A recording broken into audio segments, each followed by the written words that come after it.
అందరికీ వందనాలు. ఈరోజు బైబిల్ రీడింగ్లో 2 సమూయేలు 18వ అధ్యాయము చదువుకుందాం. దావీదు తన యొద్దనున్న జనులను లెక్కించి వారి మీద సహస్రాధిపతులను శతాధిపతులను నిర్ణయించి జనులను 3 భాగములుగా చేసి యోవాబు చేతి క్రింద ఒక భాగమును, సెరూయా కుమారుడగు అబీషయను యోవాబు సహోదరుని చేతి క్రింద ఒక భాగమును, గిత్తీయుడైన ఇత్తయి చేతి క్రింద ఒక భాగమును ఉంచెను.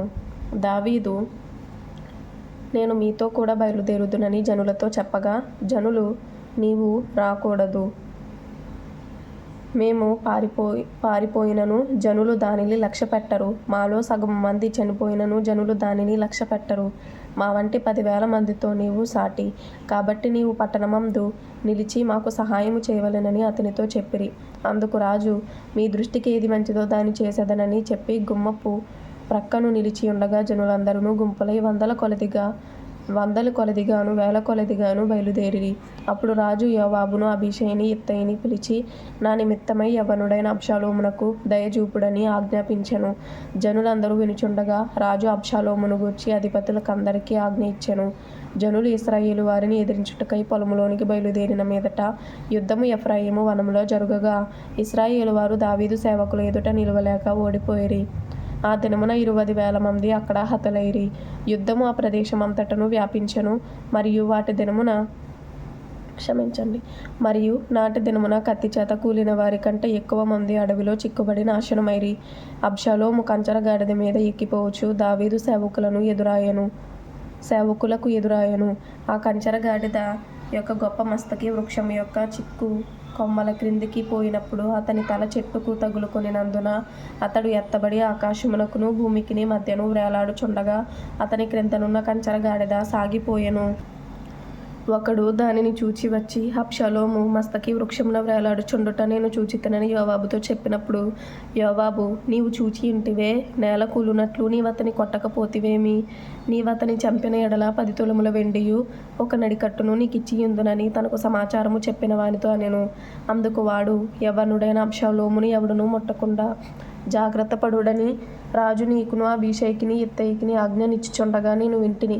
1000 తులముల వెండి నా చేతిలో పెట్టినను రాజకుమారుని నేను చంపను.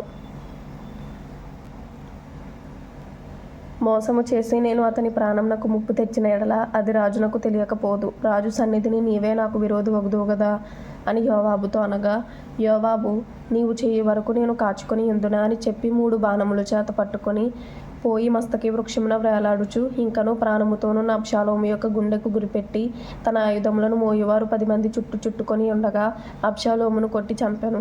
అప్పుడు జనులను ఇక హతము చేయక విడువవలసినదని యోవాబు బాకా ఊదింపగా ఇశ్రాయేలీయులను తరుముకొని పోయిన జనులు తిరిగి వచ్చిరి. జనులు అబ్షాలోము యొక్క కళేబరముని ఎత్తి అడవిలో ఉన్న పెద్ద గోతిలో పడవేసి పెద్ద రాళ్ళ కుప్ప దాని మీద పేర్చిన తరువాత ఇశ్రాయేలీయులందరూ తమ తమ ఇండ్లకు పోయిరి. తన పేరు నిలుపుటకు తనకు కుమారులు లేరనుకొని అబ్షాలోము తాను బ్రతికి ఉండగా ఒక స్తంభము తెచ్చి దానిని రాజు లోయలో తన పేరట నిలువబెట్టి అతడు ఆ స్తంభమునకు తన పేరు పెట్టి ఉండెను. నేటి వరకు అబ్షాలోము స్తంభమని దానికి పేరు. సాదోకు కుమారుడైన అహిమయస్సు, నేను పరుగెత్తుకొని పోయి యెహోవా తన శత్రువులను ఓడించి తనకు న్యాయము తీర్చిన వర్తమానము రాజుతో చెప్పెదనగా, యోవాబు, ఈ దినమున ఈ వర్తమానము చెప్పతగదు, మరి ఒక దినమున చెప్పవచ్చును. రాజకుమారుడు మరణమాయను గనుక ఈ దినమున వర్తమానము తీసుకొని పోదగదని అతనితో చెప్పెను. తరువాత కూషీని పిలిచి, నీవు పోయి నీవు చూచిన దానిని రాజునకు తెలియజేయుమని కూషీ యోవాబునకు నమస్కారము చేసి పరుగెత్తుకొని పోయెను. అయితే సాదోకు కుమారుడైన అహిమయస్సు కూషీతో కూడా నేనును పరిగెత్తుకుని పోవుటకు సెలవిమ్మని యోవాబుతో మనవి చేయగా, యోవాబు, నాయనా, నీవెందుకు పోవలెను? చెప్పుటకు నీకు బహుమానము తెచ్చు విశేషమైన సమాచారం ఏదియూ లేదు గదా అని అతనితో అనగా, అతడు, ఏమైనను సరే, నేను పరిగెత్తుకుని పోవుదుననెను. అందుకు యోవాబు పొమ్మని సెలవీయగా అహిమయస్సు మైదానపు మార్గంలో పరుగెత్తుకుని కూషీ కంటే ముందుగా చేరెను. దావీదు 2 గుమ్మముల మధ్యను నడవలో కూర్చుని ఉండెను. కావలికాడు గుమ్మము పైనున్న గోడ మీదికి ఎక్కి పారచూడగా ఒంటరిగా పరిగెత్తుకొని వచ్చుచున్న ఒకడు కనబడెను. వాడు అరచి రాజునకు ఈ సంగతి తెలియజేయగా, రాజు, వాడు ఒంటరిగా ఉండని ఎడల ఏదో వర్తమానము తెచ్చుచున్నాడని అంతలో పరుగు మీద వచ్చుచుండగా అంతలో వాడు పరుగు మీద వచ్చుచుండగా కావలికాడు పరిగెత్తుకుని వచ్చు మరి ఒకని కనుగొని, అదుగో మరి ఒకడు ఒంటరిగానే పరుగెత్తుకుని వచ్చుచున్నాడని ద్వారపు తట్టు తిరిగి చెప్పగా రాజు, వాడును వర్తమానము తెచ్చుచున్నాడనెను.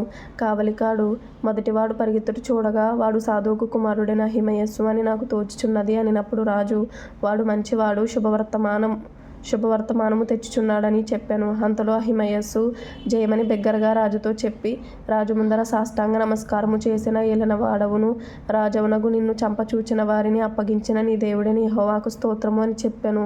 రాజు బాలుడగా అబ్షాలోము క్షేమంగా ఉన్నాడా అని అడుగగా, అహిమయస్సు యోవాబు రాజు సేవకుడనైన నీ దాసుడనగు నన్ను పంపినప్పుడు గొప్ప అల్లరి జరుగుట నేను చూచితిని గాని అది ఏమైనది నాకు తెలిసినది కాదని చెప్పాను.